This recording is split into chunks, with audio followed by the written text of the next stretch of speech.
اچھا وہ کیا؟ دیکھیں جی، پہلا پیغام وہ ہمارے لیے بھی ہے، دنیا کے لیے بھی ہے، امریکنوں کے لیے بھی ہے، دنیا بھر میں عوام جو ہیں وہ ایک سے ہی ہوتے ہیں۔ بالکل ٹھیک ہے۔ تو امریکہ کے عوام بھی پاکستان کے عوام کی طرح لیڈروں کو پسند کرتے ہیں، پٹواریوں کو نہیں۔ اچھا یہ بڑا کلیئر میسج اس ساری کانفلکٹ میں آیا ہے۔ ٹھیک ہے۔ دوسری چیز جو سامنے آئی ہے وہ یہ ہے کہ حکومتی طاقت یا پیسے کے زور پہ خریدے ہوئے میڈیا ہاؤسز اور چابی والے دانشور جو ہیں نہیں بچا وہ کسی ہارے وہ کو جتا نہیں سکتے، نہیں جتوا سکتے۔ اور ٹھیک ہے۔ تیسری چیز جو اس میں سامنے آتی ہے کہ دنیا میں جو قوتیں سپر پاور بنتی ہیں اس کی ایک وجہ ہوتی ہے یقیناً اچھا کہ وہ اپنی عوام کی رائے کا احترام کریں، اپنے لیے بھی احترام سمجھتی۔ تو ٹھیک ہے۔ یہ تین پیغام مجھے تو فوری طور پہ اس الیکشن سے ملے ہیں کہ جو پاکستان کو انہوں نے بتا دیا کہ پاکستان کو بھی بتا دیے اور پاکستان کے عوام کو بھی یہی سوچ ہے، اور میں بھی سمجھتا ہوں کہ یہی حقیقت ہے جو اس الیکشن کے نتیجے میں ہمارے اس میں میرا ایک سوال ہے چھوٹا سا، وہ بھی ہے کہ کیا اس کی عوام نے پاکستان کی اسٹیبلشمنٹ کو بھی میسج دیا ہے؟ کیونکہ دیکھیں اس سلسلے میں سمجھتا ہوں کہ امریکی اسٹیبلشمنٹ نے پیغام دیا ہے پوری دنیا کی اسٹیبلشمنٹ۔ اچھا جی، انکلوڈنگ پاکستان، بڑا کلیئرلی کہ کسی ملک کے عوام ہی اس ملک کی اسٹیبلشمنٹ کا سب سے بڑا اثاثہ ہوتے ہیں۔ اصل اسٹیبلشمنٹ وہاں کی پبلک ہے؟ نہیں، میں کہہ رہا ہوں کہ کسی بھی ملک کے عوام حقیقت میں اس ملک کی اسٹیبلشمنٹ کا سب سے بڑا اثاثہ ہوتے ہیں۔ اچھا ٹھیک ہے نا، یہ بات آپ نے سمجھ لی نا۔ دوسرا میسج یہ ہے کہ کبھی اسٹیبلشمنٹ اپنے ملک کی عوام کے ساتھ نہیں لڑا کرتی، صحیح ہے، اور نہیں لڑ سکتی، نہیں لڑنا چاہیے، یہ دوسرا پیغام ہے۔ اور تیسرا پیغام یہ ہے کہ اسٹیبلشمنٹ کو سیاسی پارٹیوں کی جنگ میں غیر جانبدار رہنا ہی ان کی طاقت اور ان کی قبولیت کا ذریعہ بنتا ہے۔ اچھا، پھر میں دوبارہ کر دوں، کسی ملک کے عوام اس ملک کی اسٹیبلشمنٹ کا سب سے بڑا اثاثہ ہوتی ہے، نمبر 1۔ نمبر 2 یہ ہے کہ اسٹیبلشمنٹس کبھی اپنی عوام سے نہیں لڑا کرتی اور نہیں لڑ سکتی۔ ٹھیک ہے۔ اور تیسرا پیغام یہ ہے کہ اسٹیبلشمنٹس جو ہوتے ہیں وہ پولیٹیکل ڈیوائڈ کے اندر حصے دار نہیں بنتی، بلکہ وہ اپنے لیے ملک کے مفاد کے لیے حصے دار ہوتی۔ تو یہ تین پیغام جو ہیں وہ امریکن اسٹیبلشمنٹ نے بہت کھلے پوری دنیا کی اسٹیبلشمنٹ کو دیے۔ میرا خیال ہے ہماری اسٹیبلشمنٹ کے لیے بھی یہ بڑا کھلا پیغام۔ اچھا، اگر یہ پیغام ہے تو اس کے بعد پھر ایک بات ہمیں سمجھائیں جی کہ اس حکومت کا فیوچر تو ہم بعد میں ڈسکس کرتے ہیں، پھر اس حکومت کے پیچھے کھڑی ہوئی اسٹیبلشمنٹ کا مستقبل کیا ہے؟ دیکھیں جی، میں یہ سمجھتا ہوں کہ اسٹیبلشمنٹ کا جو بنیادی رول ہوتا ہے، دیکھیں اس میں اس وقت ایک ماڈل ہمارے سامنے آیا ہوا ہے امریکن اسٹیبلشمنٹ کا، جس کے بارے میں بڑا کلیئرلی کہا جا رہا تھا کہ وہ ٹرمپ کے اگینسٹ کھڑی ہے۔ ٹھیک ہے، بالکل ایسے ہی تھا، اور ان کے بارے میں ہر قسم کی پروپوگیشن موجود تھی، ہر قسم کا ایویڈنس موجود تھا، لیکن کہیں کوئی ڈسٹورشن کا ایویڈنس نہیں آیا۔ یہ ڈیپ پاکٹس نے پینٹ کیا کہ اسٹیبلشمنٹ، جیسے ہم اپنے ملک میں بھی کہتے رہے ہیں کہ یہاں پہ ہماری سیاسی مفادات رکھنے والی قوتوں نے جنہوں نے حکومت بنائی ہوئی تھی، انہوں نے پوری کوشش کی کہ پاکستان کی اسٹیبلشمنٹ کو اور پاکستان کی عوام کو لڑا، لیکن وہ نہیں ہوا۔ اب جو میں آئندہ دیکھ رہا ہوں، اسٹیبلشمنٹ، امریکن اسٹیبلشمنٹ نے یہ پیغام دیا ہے کہ اسٹیبلشمنٹ کا بنیادی رول جو ہوتا ہے وہ یہ ہوتا ہے کہ انہوں نے ریکنسلیٹری رول پلے کرنا۔ ٹھیک ہے، میں تو آپ کو پتا ہے الیکشن کے پہلے سے ریکنسلیشن، پولیٹیکل ریکنسلیشن اور اس کی بات کر رہا ہوں کہ جی اس کے علاوہ پاکستان کو آگے لے جانے کا کوئی راستہ نہیں، اور راستہ ہے ہی نہیں۔ اور میں آپ کو بڑی انٹرسٹنگ ایک ہسٹورک فیکٹ اس وقت بتانا چاہوں گا۔ اچھا، کہ پاکستان کے ریسنٹ پاسٹ میں، اس سے بہت پیچھے ہم نہیں جاتے، ہم 88 میں بھی جا سکتے ہیں باقی، لیکن 2001 میں اگر آئیں اور 12 میں آئیں تو میاں صاحب کی جو ریکنسلیشن ود اسٹیبلشمنٹ ہوئی تھی، جس میں وہ ملک سے باہر چلے گئے تھے، وہ امریکن انفلوئنس پہ ہوئی تھی۔ مطلب یہ ہے کہ امریکن اسٹیبلشمنٹ نے میاں صاحب کی پاکستان کی اسٹیبلشمنٹ سے ریکنسیلیشن کرا کے انہیں ملک سے باہر جانے کا ایگریمنٹ کرایا، جو کہ آپ کوئی چھپی ہوئی بالکل حقیقت ایسی نہیں ہے۔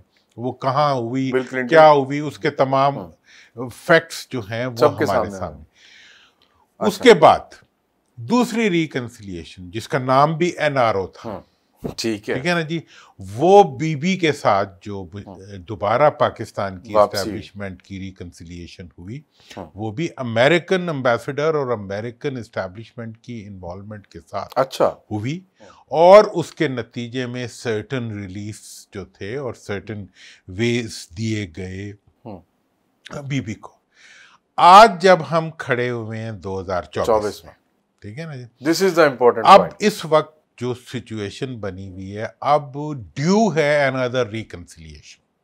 اچھا جی، اور یہ ہوگی، اور یہ ہونی چاہیے، پاکستان کے مفاد میں ہے، اور وہ یہ ہے کہ اس کے اندر اب جو ایشو ہے وہ یہ ہے کہ عمران خان صاحب کسی ریکنسیلیشن کے نتیجے میں ملک سے باہر جانے کے لیے تیار نہیں ہے۔ انہوں نے کہا جی میں نے کوئی لے لیا، تو کوئی بات نہیں، بی بی نے بھی ایک این آر او ملک میں آنے کے لیے کیا تھا، تو عمران خان صاحب کے لیے اگر اس وقت فیسیلیٹیشن ہونی چاہیے، ٹھیک ہے جی۔ لیکن جو وہ راستہ چوز کر رہے ہیں، وہ کہہ رہے ہیں کہ جی میں رہائی کا جو راستہ ہے وہ شاید پروٹیسٹ بتا رہے ہیں۔ دیکھیں، عمران خان صاحب کا پروٹیسٹ، اس پہ ہم الگ سے بھی بات کر سکتے ہیں کہ کیا پروٹیسٹ پاکستان میں کوئی راستہ ہوتا ہے یا نہیں ہوتا۔ ٹھیک ہے، اس وقت ہم بات کر رہے ہیں عمران خان صاحب کو ایک سائڈ پہ رکھتے ہوئے، ہسٹوریکلی ٹھیک ہے، جب بھی پاکستان کے اندر سینگ پھنس جاتے ہیں سیاسی فورسز کے، جب بھی اسٹیبلشمنٹ اور سیاسی اور عوام کے درمیان ایک کنفرنٹریشن کی فضا بنتی ہے، تو اس وقت انٹرنیشنل اسٹیبلشمنٹ جو ہے وہ آ کے پاکستان میں ہمیشہ ریکنسیلیشن کا رول پلے کرنے کی کوشش کرتی ہے۔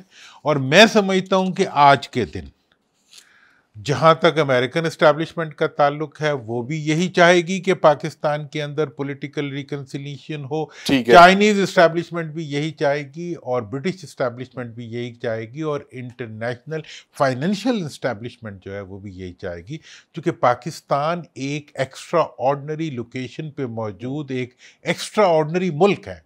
اس ملک کے اندر عوام اور یہاں کی اسٹیبلشمنٹ کا ٹکراؤ جو ہے وہ دنیا کے لیے قابل قبول نہیں ہے۔ اس لیے یہ جو سچویشن ہے، میں 2025 کو، ٹھیک ہے نا جی، پاکستان کے اندر ایک اور ریکنسیلیشن کا سال سمجھتا ہوں۔ اچھا، اور آپ کہہ رہے ہیں کہ اس دفعہ جو ریکنسیلیشن ہوگی وہ عمران خان مابین اسٹیبلشمنٹ، یہ تو ہو رہا پی ڈی ایم نال ہونی ہے، نہیں تو مطلب یہ ہے کہ مطلب 45 اور 47 میں تو پھر اس میں جو پولیٹیکل پارٹیز ہیں وہ کہاں کھڑی ہوں گی؟ کون سی پولیٹیکل پارٹیز ہیں؟ مسلم لیگ نون، وہ کہتے ہیں کہ جی ہم سب دیکھیں، مسلم لیگ نون اور پیپلز پارٹی جو ہیں وہ ایک پارٹی ہیں، دو پارٹیاں نہیں ہیں۔ اچھا، وہ اب ایک ہو چکی ہیں، وہ بس اب مطلب نام مختلف ہے، وہ ہیں یا نہیں ہے یہ بھی ایک سوال ہے، وہ تو ایک الگ چیز ہے، لیکن یہ ہے کہ وہ جو اس وقت حکومت میں پارٹیاں ہیں وہ ایک پارٹی ہیں، ٹھیک ہے، وہ ایک پارٹی ہے،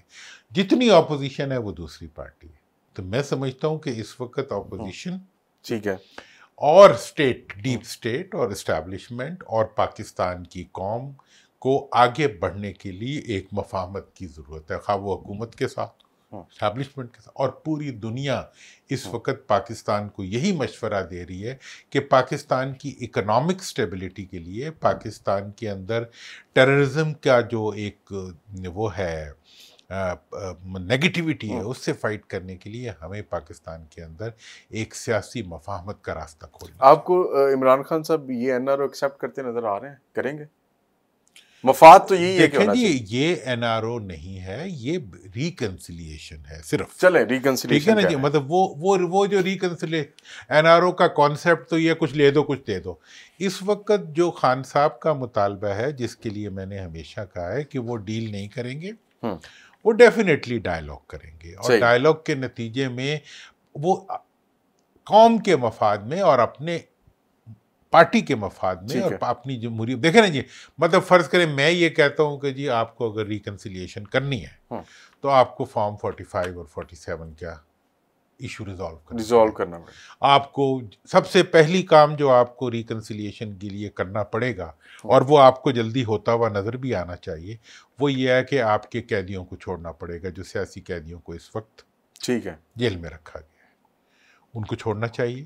اسی طرح سے خان صاحب پہلے چھوٹنے پہ تیار نہیں ہیں، وہ کہتے ہیں میں تو سب سے آخر میں. لیکن اس میں آج ڈیولپمنٹ ایک ہوئی ہے کہ خان صاحب کے 9 مئی کے حوالے سے جو 4 کیسز تھے ان میں ضمانت منظور ہو چکی ہے. دیکھیں میں آپ سے یہی کہہ رہا ہوں کہ اب ایک کیس جو ہوتی ہے اس کو آپ کتنے عرصے تک کھینچ سکتے ہیں، ایک غلط کیس کو آپ کتنے عرصے تک کھینچ سکتے ہیں. اور میں تو بالکل اس چیز پہ آپ کے ریکارڈ پہ ہوں کہ میں نے ہمیشہ یہی کہا ہے کہ جو استغاثہ ہوتا ہے، مقدمے کا جو کیس بنانا ہوتا ہے وہ حکومت نے بنانا ہوتا ہے اور فیصلہ عدالت نے کرنا ہوتا ہے. جی بالکل. تو اگر آپ اس طرف نہیں جاتے تو پھر نہیں ہوتا. بالکل ایسے ہی ہے سر. اچھا سر، اس کے ساتھ اب پاکستان کی جو سیاسی صورتحال اس میں 26 امینڈمنٹ اس کا بڑا رول ہم نے ایک اب نظر آنا شروع ہو گیا ہے. ہم نے دیکھا کہ جی کانسٹیٹیوشنل بینچ بن گیا ہے، ججز کی تعداد بڑھائی جا رہی ہے، پھر اسی کے بینر کے نیچے ترامیم کی گئیں اور بل لائے گئے جس میں چیف آف آرمی سٹاف کی مدت ملازمت میں بھی توسیع کر دی گئی. یہ جو 26 امینڈمنٹ ہے، ہم تو ابھی تک یہی سمجھتے ہیں کہ اس کا مقصد ایک تو عمران خان صاحب کو جیل میں رکھنا تھا، دوسرا کیا آپ یہ سمجھتے ہیں کہ اس کا مقصد تھا کہ یہ عمران خان صاحب کو اندر رکھنے کے ساتھ ساتھ کچھ اداروں کو ایز اے کانسٹیٹیوشنل برائب کے ان کو یہ دے کے اپنی حکومت کو پروٹیکٹ کر لیں؟ دیکھیں میرا یہ خیال ہے کہ 26ویں آئینی ترمیم جو ہے وہ بیسیکلی وہ اس حکومت کا برین چائلڈ ہے. اچھا ٹھیک ہے نا جی. اور یہ حقیقت میں آئینی ترمیم نہیں ہے، یہ آئینی تحریف ہے. ٹھیک ہے. ٹھیک ہے جی. اس وقت تک یہ سیٹل ڈاؤن نہیں ہوئی، ابھی ریٹل کر رہی ہے. ٹھیک ہے. ٹھیک ہے جی. اور یہ ریٹل کرتی رہے گی کیونکہ یہ پورے کے پورا جو آپ کا آئینی قانونی سٹرکچر ہے یہ اسی کے ساتھ چھیڑ چھاڑ ہے. ٹھیک ہے. یہ پورے کے پورے جو آئین کا نظام ہے اس کو شارٹ سرکٹ کرنے کے مترادف ہے، اور یہ ابھی اسی طرح جھولتی رہے گی اور یہ سیٹل ڈاؤن نہیں ہوگی. اور میں یہ بھی آپ کو بتا دوں کہ اس کو لانے کا مقصد ایک تو یہ مقصد تھا کہ کسی بھی طرح سے فارم 47 کی ناجائز حکومت کو پروٹیکٹ کر لیا جائے. ٹھیک ہے. کیونکہ انہیں نظر، اور ہم نے یہ بات بارہا کہی تھی کہ اگر عدالتیں کام کریں گی تو فارم 45 کی حکومت آئے گی. انہوں نے کہا کہ جناب اس بلڈنگ کو ہی گرا دو. وہ اس گھنٹہ گھر سے وہ ہمارے وہ بہت بڑا، میں نے وہ یہاں امرتسر میں ایک دفعہ سکھ ہوتے تھے نا تو ان کے ساتھ جھگڑا ہو گیا مسلمانوں کا، تو انہوں نے کہا تمہارے 12 بج جاتے ہیں، ان کا ہمارے نہیں بجتے. انہوں نے کہا جی کہ نہیں تمہارے بجتے ہیں. انہوں نے کہا جی اچھا چلو کل 12 بجے آ جانا. وہ سارے گردوارا ادھر پہنچ گئے گھنٹہ گھر. تو جب 12 بجنے میں 1 منٹ تھا نا تو وہ بہت سے ہمارے دوست جو تھے نا وہ گھنٹے کے ساتھ لٹک گئے کہ ہم نے 12 بجنے. تو اب یہ حکومت جو ہے یہ 12 بجنے سے روکنے کے لیے آئین کے گھنٹے کے ساتھ لٹک گئی ہے. ٹھیک ہے نا. اور میں یہ بتانا چاہتا ہوں اس حکومت کو کہ اس آئینی ترمیم کے لیے جو پھندا یہ بنا، دیکھیں آج میری بات شاید آپ کو تھوڑی سی وہ لگے فار فیکٹ لگے کہ جی وہاں بہت شادیانے بج رہے ہیں کہ جی انہوں نے فراڈ کے ذریعے، انہوں نے بندے چکوا کے، انہوں نے بدماشی کر کے، یرغمال بنا کے انہوں نے اپنا کام کر لیا ہے. ایسے کم نکلتے ہوئے ہم نے بہت دیکھے ہیں، اور ایسے کمی بھی بہت دیکھے ہیں جو کام نکال کے خوش ہوتے ہیں. لیکن میں یہ سمجھتا ہوں کہ یہ اس ترمیم کے ذریعے جو پھندا تیار کیا ہے انہوں نے بظاہر دوسروں کے لیے، یہ پھندا اس وقت تک لٹکتا رہے گا جب خود فارم 47 اس کے اندر لٹک نہیں جائے گا. اچھا. یہ خود انہوں نے اپنے خلاف ایک پھندا بنایا ہے جو اس وقت تک، اور یہ میں آپ کو بتاؤں کہ جب بھی الیکشن ہوں گے ٹرمپ سے زیادہ میجورٹی سے جو ہے آج کے فارم 45 والے آئیں گے، دوبارہ واپس آ جائیں. جی. اچھا یہ کب تک آپ انتخابات کو روکیں گے؟ کب تک آپ اس ملک کے عوام کے ووٹ کو، ٹھیک ہے نا جی، اپنی مفاد کی رسیوں سے باندھ کے رکھیں گے؟ کب تک جو ہے آپ آئینی تحریفوں کے ذریعے جو ہے اس ملک کے عوام کے ووٹ کے حق کی تحریف کرتے رہیں گے؟ کب تک؟ نہیں کر سکتے. سر یہ ریورس ہو جائے گی ویسے ترمیم، یا آپ کو لگتا ہے کہ اس کے اوپر ایک اور ترمیم؟ میں کہہ رہا ہوں یہ ترمیم ہے ہی نہیں، یہ تحریف ہے. اس کو جتنا مرضی بھی آپ سنبھالیں گے یہ نہیں سنبھلے گی آپ سے. ٹھیک ہے. اچھا یہ جو انہوں نے بینچ بنایا اس کے اوپر آپ کیا سمجھتے ہیں یہ کانسٹیٹیوشنل بینچ ہے؟ دیکھیں جو جہاں تک سوال، دیکھیں یہ جو کانسٹیٹیوشنل بینچ ہے نا اس وقت جو انہوں نے بنایا، اس بینچ نے اگر آئینی تحریف کا کام کیا، ٹھیک ہے نا جی، تو یہ پاکستان تو کیا یہ لنڈن میں بھی نہیں پھر سکیں گے اس کے جج پہ. اچھا. ہاں یہ آسان، آج کی دنیا جو ہے وہ ایک پوری دنیا جو ہے وہ ایک گلوبل ولیج کیا ایک گلوبل فیملی بن چکی ہے. یہ کہیں آپ وہ قاضی فائزی صاحب والی ایپیسوڈ دیکھ کے تو جی میں وہی دیکھ کے بتا رہا ہوں کہ آپ کدھر پھر رہے ہیں. وہ جسٹس منیر صاحب اچھے وقت پہ گزر گئے، کس وقت سوشل میڈیا اس وقت نہ سوشل میڈیا تھا نہ میڈیا تھا نہ اس قسم کی اویئرنیس تھی. اب تو یہ لوگ عبرت کا نشان نہیں، یہ ذلت کا نشان بن جائیں گے. اگر کوئی آئینی بینچ میں بیٹھ کے آئین کی توہین کرے گا، اگر کوئی آئینی بینچ میں بیٹھ کر آئین پاکستان کی تذلیل کرے گا، تو میں آپ کو بتاؤں پاکستان تو دور کی بات ہے، برطانیہ تو دور کی بات ہے، امریکہ میں بھی نہیں گھوم پھر سکے. اچھا جی. تو اس لیے میں نہیں سمجھتا کہ یہ کوئی راستہ ہے. ٹھیک ہے. اب یہ ہے کہ جی مطلب آئینی چوری ہے، آئینی ڈاکہ، مال مسروقہ لے کے پھرنا، یہ اب مشکل ہوتا ہے. صحیح ہے.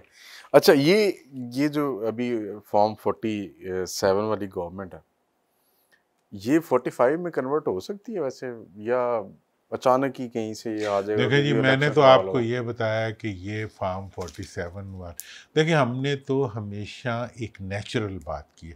میں نے ہمیشہ آپ سے کہا یار میں کوئی کشف نہیں بتا رہا، میں کسی کا انفارمر نہیں ہوں، میں تو انالیسس دیتا ہوں، پولیٹیکل ایکٹیویٹیز کو آپ ریڈ کر کے پولیٹیکل امپلیکیشنز اور پولیٹیکل اسیسمنٹس دیتا ہوں. ٹھیک ہے. میں نے فارم 47 والوں کو 10 بستہ 20 دفعہ کہا، الیکشن سے پہلے بھی کہا کہ آپ اس وقت یونٹی کی طرف چلے جائیں اور ریکنسیلیشن. الیکشن کے بعد بھی انہیں کہا کہ آپ فارم 47 سے 45 کی طرف ٹرانسفارم کر جائیں، عدالتوں کے ذریعے آپ اس چیز سے نہ لڑیں. ٹھیک ہے نا جی. آپ نے انتخابی نشان پہ لڑے، آپ الیکشن پہ لڑے، وہاں ہارے، انتخابی نشان پہ ہارے، عدالتی کیسوں میں ہارے، آخر میں آ کے آپ نے کہا جی میں لوڈو کی گیم کو الٹ دوں گا، میں جو ہے جہاں یہ گیٹیاں پڑی ہوئی ہیں ان ساروں کو اوپر کر دوں گا. مطلب جو ہوتا ہے کھیلوں میں نا کہ جی وکٹیں اٹھا کے لے لیں. مطلب اب یہ جو انہوں نے کیا ہے یہ یہی کیا ہے کہ جی کرکٹ کا میچ ہو رہا تھا، مخالف پارٹی آئی وہ وکٹیں اکھاڑ کے لے گی، انہوں نے کہا جیت گئے. ٹھیک، مطلب یہ وکٹیں اکھاڑ کے جیتنے والے جو نادان ہیں ان کو آپ کیا کہیں گے؟ تو اس وقت میں یہ، اور ہمارے بعد دانشور ہیں جو ان کی دانش، حکمت، قوت، طاقت اور روشن مستقبل کی گواہیاں دیتے پھر رہے. بڑی ہمت کی بات ہے. لیکن میں یہ سمجھتا ہوں کہ اس وقت کی جو سچویشن ہے اس کے اندر جو حال ان کا کل تھا اس سے برا حال آج ہے. اچھا کل ان کے لیے فیس سیونگ کی جگہ تھی، ہر گزرتا دن ان کے لیے فیس سیونگ کے امکانات کو کم کر رہے ہیں. یہ سمجھ رہے ہیں کہ ہم طاقتور ہو رہے ہیں، میں سمجھ رہا ہوں کہ یہ کمزور ہو رہے ہیں، اور یہ مطلب منہ دکھانے کے قابل نہیں، یہ طاقت نہیں کما رہے، یہ ذلت کما رہے ہیں. صحیح ہے. اچھا یہ جو جس طرح بھی یہ پچھلی گورنمنٹ میں الیکشن ہوا، سوری انٹرم گورنمنٹ میں، اور پھر فارم 45 اور 47 کے درمیان فرق آ کے 47 کی حکومت بن گئی. ابھی یہ کانسٹیٹیوشنل امینڈمنٹ سے یہ اس کے بعد یہ جو ایک دھاندلی کا سلسلہ ہے وہ کیسے روک سکتا ہے؟ دیکھیں میں آپ کو بتاؤں کہ فارم 47 اور 45 سے پہلے جتنی بڑی دھاندلی ہوئی اتنی پاکستان کی تاریخ میں کبھی نہیں ہوئی. ٹھیک ہے. پاکستان کی تاریخ میں کبھی کوئی انتخابی نشان نہیں چھینا گیا، کبھی کینڈیڈیٹس کے گھروں کو جو ہے نہیں اجاڑا گیا، کبھی عوام کے ساتھ اتنی ناانصافیاں اور زیادتیاں نہیں ہوئی. اس کے باوجود یہ الیکشن کے نتائج اپنی مرضی کے نہیں لے سکے. ٹھیک ہے. میں اس وقت آپ کو یہ پریڈکٹ کرتا ہوں کہ آج کی صورتحال میں پی ڈی ایم کی قیادت جو ہے وہ پاکستان میں الیکشن کیمپین نہیں کر سکے. اچھا دھاندلی تو دور کی تو دھاندلی کا تو سوال ہی نہیں پیدا ہوتا جو کہاں کیمپین کریں گے, کہاں جلسہ کریں گے؟ لندن پی آئی اے کے جہاز میں تو کر نہیں سکتے. چل وہ جنیوا نہیں گئے ہوئے آج کل. ہاں تو جنیوا میں ہی ہو سکتا ہوگا, پتہ نہیں وہاں بھی ہو سکے گا. اچھا جی, اس سے یاد ہے مولانا فضل الرحمان صاحب بھی لندن گئے ہوئے ہیں سر, زرداری صاحب بھی باہر ہیں, مریم بھی چلی گئی ہیں, نواز شریف پہلے ہی گئے ہوئے تھے. بس اب کیا کہوں, لیڈر ہیں ہمارے یار سارے. کیوں ویسے سر یہ ایسا؟ باہر اچھا لگتا ہوگا, موسم اچھا ہے, یہاں پہ سموک زیادہ ہے, یہاں سموک علاج بھی نہیں ہوتا ہے سر یہاں پہ, اچھا علاج بھی نہیں, وہاں پہ کوئی دیکھ بھی نہیں رہا ہوگا نا. اور جاتے بھی پھر اسپیشل جہازوں میں ہیں. ہاں جی بتائیں سر. اب جہازوں میں تو ویسے ہی نہیں جانا چاہیے, لوگوں کو کئی قسم کی اسپیکولیشنز ہوتی ہیں کہ سامان میں کیا تھا, فلاں میں کیا تھا, لیکن پھر بھی ہم جاتے ہیں. لیکن اب بہرحال میں اس معاملے میں ابھی ایکوزیشنز میں نہیں پڑ جاتا, لیکن میں سمجھتا ہوں کہ یہ زیادتی ہے اس غریب قوم کے ساتھ. اچھا سر, ہمارے ویسے جج صاحبان کو بھی اس وقت تھوڑا خیال کرنا چاہیے. سر کل جو مرات ان کو دی گئی ہیں نا, انہیں چاہیے کہ وہ ان مارات کو شکریہ کے ساتھ 68,000 سے 3 لاکھ اور پھر 3 لاکھ سے 8 لاکھ سیدھا انہیں چاہیے کہ وہ ان مارات کو واپس کر شکریہ کے ساتھ واپس کر دیں, اور انہیں کہیں کہ جی اس وقت جو ہماری قوم کی حالت ہے, جب ملک کی معاشی حالت ٹھیک ہو جائے گی تو ہم لے لیں گے, ابھی نہ کریں. اس وقت یہ رشوت لگتی ہے سر. ہاں, گورنمنٹ کی انٹینشن تو شاید یہی ہوں گی. تو میں یہ کہہ رہا ہوں کہ اس لیے یہ بات جو ہے, اور پھر میں ویسے آئندہ انتخابات کی آپ نے بات کی, میں یہ بتا دوں آئندہ انتخابات جو ہیں قومی, صوبائی اور بلدیاتی انشاءاللہ اکٹھے. اچھا, یہ بڑی خوشخبری. اور جب اکٹھے ہوں گے تو پھر دھاندلی نہیں ہو سکے گی, وہ زیادہ وہ کھپئیے والا بھی. اور یہ بھی میں آپ کو بتا دوں کہ اگلے انتخابات میں امریکی آبزرور بھی یہاں پہ ہوں گے, برطانوی آبزرور بھی یہاں پہ ہوں گے, چینی آبزرور بھی یہاں ہوں گے, پوری دنیا کے آبزرور جو ہیں یہاں بیٹھے ہوں گے. آپ کے لیے دھاندلی کرنا ممکن نہیں ہوگا. سر اصل حاکم بھی تو یہاں پہ ہی ہوں گے نا. وہ کون ہے سر؟ جو فارم 47 والی حکومت جنہوں نے بیک پہ جو کھڑے ہیں. وہ تو اب آپ جتنی مرضی کہانیاں بنا لیں, کوئی بھی بنا لے, حکومت بنا لے, اصل میں تو حکومت خود ہی جس نے آنا ہوتا ہے, ساری سازشیں وہ خود ہی کر رہی ہوتی ہے کہ ساڈے مگران ہے, ساڈی گل ہوگی, ساڈی گل ہوگی. دیکھیں جی, یہ والا معاملہ جو ہے, جو حکومت میں آیا ہے وہ بھولا ہے, اس نے چوسنی لی ہوئی ہے, روٹی کو چوچی کہتا ہے, اسے بالکل پتہ نہیں تھا, اس کو زبردستی لا کے جو ہے وہ کرسی پہ بٹھا دیا گیا, اور کسی نے آ کے بندوق کے زور سے اس کو کرسی پہ بٹھا. This is what they are seeing. میں سمجھتا ہوں کہ جو بیٹھا ہوا ہے وہ زیادہ وہی مجرم ہے, اسی کا ہی اثر. اچھا سر, مجرم سے یاد آیا, خان صاحب کے اوپر بڑے سارے کیسز ہیں, آج 4 میں ضمانت بھی ہوئی ہے ویسے, تو آپ کو کوئی امید ہے خان صاحب کی اب جو ڈونلڈ ٹرمپ صاحب بھی آ گئے ہیں رہائی کے حوالے؟ دیکھیں, ڈونلڈ ٹرمپ صاحب کی میں نے جو سارا بیک گراؤنڈ ہے آپ کو بتا دیا. جی, میں نے امریکن اسٹیبلشمنٹ کا بیک گراؤنڈ آپ کو بتا دیا, پاکستان کی سیاست میں امریکن انوالومنٹ کی میں نے بات آپ کو بتا دی. میں نہیں سمجھتا کہ یہ عمران خان صاحب کے ساتھ زیادتی ہوگی کہ ان کی اتنی اسٹرگل کو, ساری اسٹرگل کو لے جا کے ٹرمپ صاحب کی جھولی میں ڈال دیا جائے. ہمارے بعض دوستوں کا نے پازیٹیولی اس کو انٹرپریٹ کیا ہے کہ وہ ان کے ساتھ ایک تعلق ہے, اس کا سب کچھ ہے, لیکن میں نہیں سمجھتا کہ ٹرمپ کی آنے کی وجہ سے جو کچھ عمران کو کچھ مل جائے گا جو نہیں ملنا تھا. عمران خان کو جو کچھ ملے گا وہ اس نے ارن کیا ہوا ہے, اس نے پبلک پاپولیرٹی ارن کی, ٹھیک ہے, وچ از اسٹیئنگ ود ہم. لیکن دا تھنگ از کہ وہاں پہ ان کی کانگریس میں وہ لیٹرز آتے ہیں, ممبران کے دستخط کیے ہوئے خطوط دیے جاتے ہیں کہ جی وہاں پہ جو الیکشن ہوا وہ ٹھیک نہیں تھا, اس میں دھاندلی ہوئی, پھر ایک لیڈر کو غیر قانونی طور پہ آپ نے قید رکھا ہوا ہے, پھر پاکستان تحریک انصاف کے لوگ وہاں پہ جیسے زلفی بخاری صاحب, جیرڈ کشنر کے ساتھ ان کی شاید اچھی الیکس ہے, تو یہ بڑا تاثر مل رہا ہے. دیکھیں, یہ سارے تاثر جو ہیں, دیکھو جو مشکل میں ہوتا ہے اس کے رشتے دار, بھائی, دوست, اس کے لیے سب کچھ ایفرٹ کر رہے ہوتے ہیں, وہ بھی کر.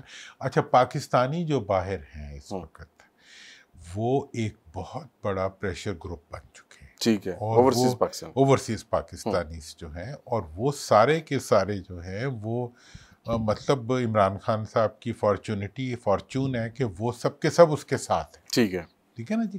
وہ ایک قسم کی وہ پاکستان کی لابی بھی ہیں اور وہ پی ٹی آئی کی لابی بھی ہیں, اور وہ سارے کے سارے ان کے لیے سوچتے ہیں, لیکن وہ پاکستان کے لیے سوچتے ہیں. اس لیے ان کو آپ یہ نہیں کر سکتے, کوئی مطلب کسی کا ایجنٹ نہیں بنا سکتے. وہ پاکستان کے ایجنٹ ہیں اور پاکستان کے ہی رہیں گے. لہٰذا یہ ساری جو ہے یہ پاکستان کی سٹرینتھس ہیں, اور انشاءاللہ ایک دن پاکستان ان کو اپنے فائدے کے لیے استعمال کرے. خان صاحب گھبرا ہو رہا تھا. دیکھیں خان صاحب کی اس وقت جو رہائی کے راستے میں جو مقدمات ہیں جی سر, وہ تو ریت کی دیوار ہے, لیکن وہ پھر بھی ٹھیک ہے جی. اب جو باقی رہ گیا ہے وہ دباؤ, ٹھیک ہے, حکومتی دباؤ, جس دباؤ کے تحت جو ہے حکومت ان کو زبردستی اندر رکھنا چاہ رہی ہے.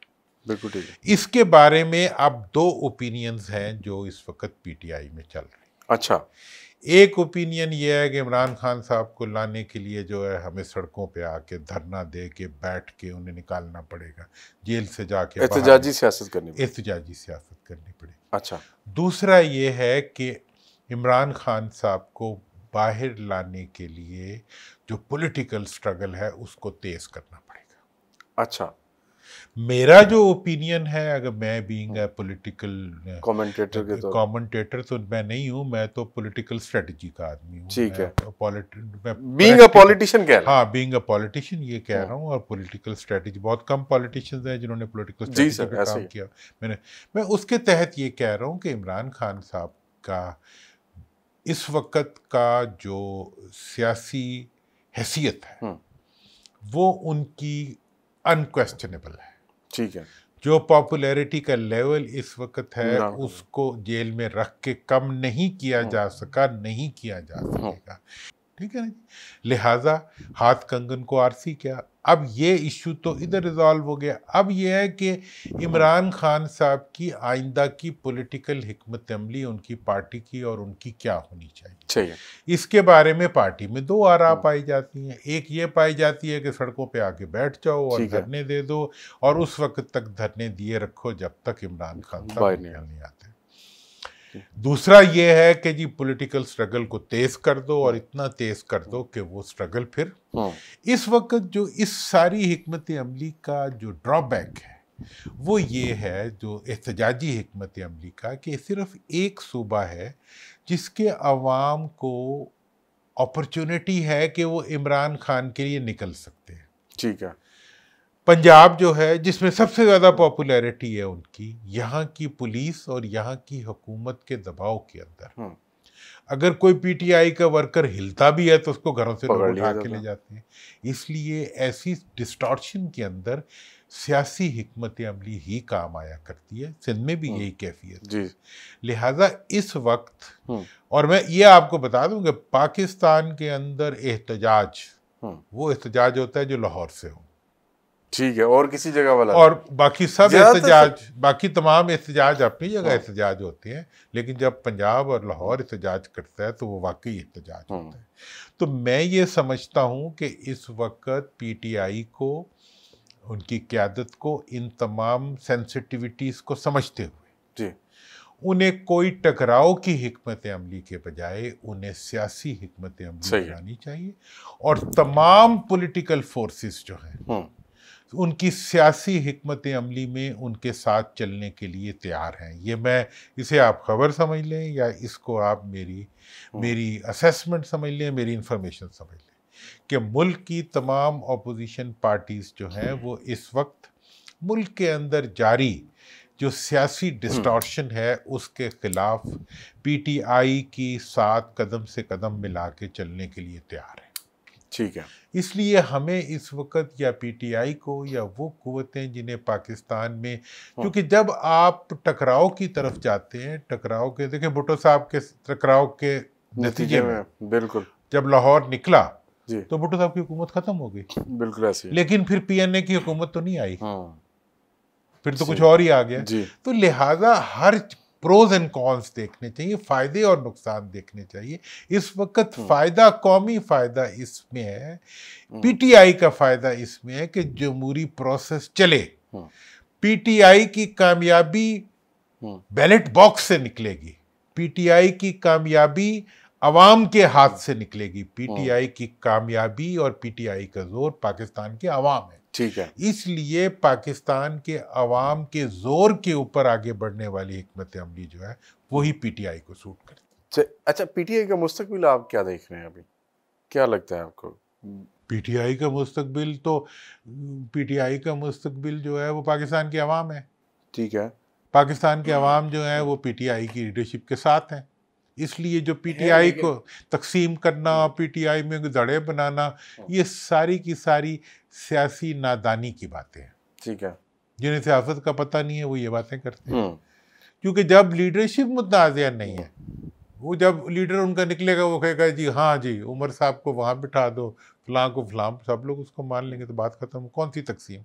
تو یہ جو تقسیم کی باتیں ہیں اور جو نقصان کی باتیں ہیں، یہ وہ بلی کو چھچڑوں کے خواب ہیں. ان بلیوں کو جو چوری کے چچڑے کھانا چاہ رہی ہیں وہ خواب دیں. بہت شکریہ سر آپ کے قیمتی وقت کا. درانی صاحب کے نزدیک جو مجھے سمجھ آئی کہ پاکستان تحریک انصاف عمران خان کے گرد گھومتی ہے، سیاسی دھڑوں سے کوئی فرق نہیں پڑے گا. اور دوسری بات یہ ہے کہ وہ یہ کہتے ہیں، ان کی پولیٹیکل انسائٹ یہ ہے کہ ٹکراؤ کی بجائے پاکستان تحریک انصاف کو سیاسی حکمت عملی بنانی چاہیے اور باقی جماعتوں کے ساتھ مل کے بنانی چاہیے. اجازت دیجیے، انشاءاللہ اگلی ایپیسوڈ میں پھر ملاقات ہوگی.